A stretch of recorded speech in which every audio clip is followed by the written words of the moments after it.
It's time to live your stronger life. Hey, I'm Sami, physio coach and nutritionist, and your hype girl for creating your stronger life. Here, we ditch the quick fixes and build real strength inside and out. So whether you're here to tone up, drop the body fat, build muscle, mental resilience, or ditch the diet culture, or just feel bloody good in your skin, you're in the right place. So let's get into it. You haven't been to the gym in a week. Life happened. Work, kids, the stuff that doesn't stop for your fitness goals. How rude, but it is life, right?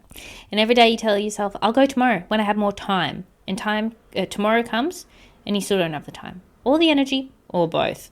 And now it's been 10 days and you feel like you've completely fallen off the wagon. And here's what I want to say to you. You didn't need to skip all of it. You just need to have a snack. Movement snacking.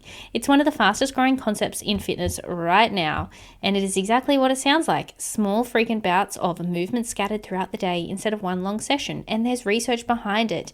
It's actually really beneficial when you are genuinely short on time. So what is movement snacking? It's the practice of doing short bursts of physical activity throughout the day, usually 5 to 15 minutes, rather than relying solely on one structured workout. A 10-minute walk after lunch, a set of bodyweight squats before you get in the shower, walking to a meeting instead of sitting, taking the stairs, stretching between calls, a quick 10-minute home workout in the morning before the day runs away from you. None of these are a replacement for your structured training sessions, and I do want to be really clear about that. You still need progressive overload, lifting heavy, working close to failure in the gym or from home, but with heavy weights. That's still what builds your muscle, changes your body composition, and drives the long-term results we talk about all the time.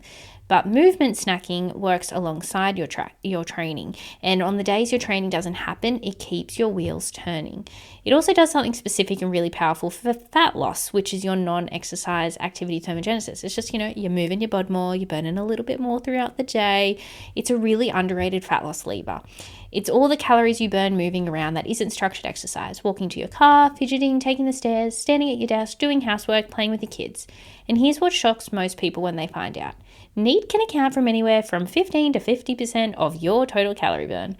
More than workouts, more than your resting metabolism in some cases. If you do a crazy amount of activity, it can. That's a lot. But hey, you can really stretch it. How long's a piece of string, right? And it's wildly variable between people. 2 women of the same height and weight, one naturally active and on her feet all day, one desk-bound and sedentary, can have a very big difference in their NEAT, 500 to 1,000 calories per day, every single day. And that's a massive difference in energy expenditure. And it's one of the biggest reasons why some people seem to eat whatever they want and stay lean. They're just moving a lot through the day without necessarily trying to. And the other reason NEAT matters is it's the first thing that drops when you do go into a calorie deficit. Your body gets tired, you move less without realizing it, fidgeting decreases, steps decrease, your NEAT falls, and your total calorie burn falls with it. So intentionally building movement into your day helps to counteract that. It helps NEAT from tanking during a cut, and it's much more accessible for most people than adding more gym sessions. So another reason why short workouts count is, let me talk about the structured side of this, because I do think a lot of women discount short workouts before they even tried them. If I can't do a full session, what's the point? This is all or nothing thinking, and it quietly is stealing your progress. A 20-minute workout is not nothing. A 15-minute home session with bodyweight movements is not nothing. Even 10 minutes of intentional movement is not nothing. Here's what a short workout does. It maintains the habit. The biggest risk of skipping is not the missed session itself, it's the pattern it creates. One skip becomes two becomes a week becomes a fallen off. Keeping the habit alive, even imperfectly, is worth more than the perfect sessions that happen inconsistently. It keeps your metabolism engaged, it keeps the blood flow going, it keeps your muscles happy, your joints happy, your ligaments, and your mental health happy. Exercise literally releases endorphins. Even a short strength session sends the signals to your body to hold on to muscle and use fat for fuel. And that signal matters for fat loss. And it helps to keep working towards protecting your bones, your joints, prevent injuries, and your bone density and your muscle mass as well. And it all stacks up. 5 20-minute sessions in a week is 100 minutes of training. That is a meaningful amount of work. It will create results. You don't need all 100 minutes to happen in 2 long sessions. And here's something worth knowing. The research on exercise dosage has shifted significantly in recent years. We used to think you needed sustained continuous exercise for it to count, and we now know that accumulated movement throughout the day, broken up into smaller bouts, produces comparable health and fitness benefits than it does in one longer session. You don't need an hour, you just need the time that you have available. So a practical movement snacking framework. Let me give you something concrete to work with. And this is how I like to think about it and how I frame it for my busy clients who consistently struggle to fit in their full sessions. Your non-negotiable minimum. Aim for, pick a step target, whether it's 7,000, 8,000, 9,000, 10,000 steps per day, or work towards it. Start where you are and add 1,000 steps a week until you get there. This is your movement baseline. Everything else is on top of this. Your structured training. This is your gym sessions, ideally 3 to 4 times per week with a solid structured training program. These don't change. They're in your diary. They happen. But sometimes they're going to be a bit shorter and sometimes they're going to be the full session, and that's okay.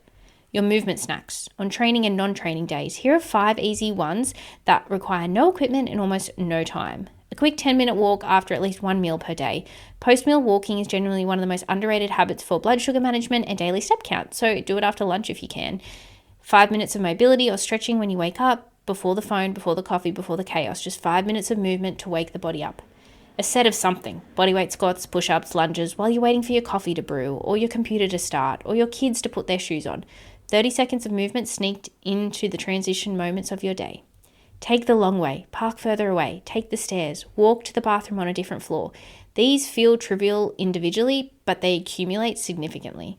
A 10 to 15 minute home session on days you can't make it to the gym. Anything, like if you don't have weights at home, books in a backpack, body weight movements, any of these things can count. Or have like a little stash of weights at home for those emergencies and resistance band set. Done is always better than perfect. Stack these habits with things you're already doing and they stop feeling like extra effort. They just become part of how your day moves. So keep the train moving. Momentum is key. It takes a lot of energy to get a train moving from standstill, right? But once it's rolling, it takes so much less energy to keep it going. And you are exactly the same. Movement snacking is how you keep the train rolling on the days when a full session just isn't possible.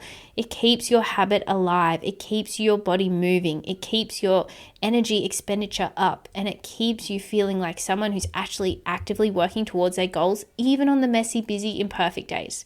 You don't need perfect. You've never needed perfect. You just need to keep moving and focus on being 1% better every single day. And even if today's 1%er is a 10-minute walk after dinner, that all counts. So don't go have a real snack, have a movement snack. Stop waiting for the perfect hour. Just move in the time that you have available. If today's been a busy one and you're listening to this on a walk, then great job. I love it. So if this is helpful, share this with someone else who maybe is constantly going, I don't have time to go to the gym. Well, it's fine. Just go start doing some movement snacks and you'll be off to the races. Thanks so much for listening. If you found this episode valuable, please rate, review, and subscribe. And I'd love if you shared this on your Instagram and tag me, Sami_livestrong. And if you'd like to learn more about my coaching and join the Project Livestrong family, please message me, Livestrong, on Instagram, and I'll see how I can help. I'll see you next time.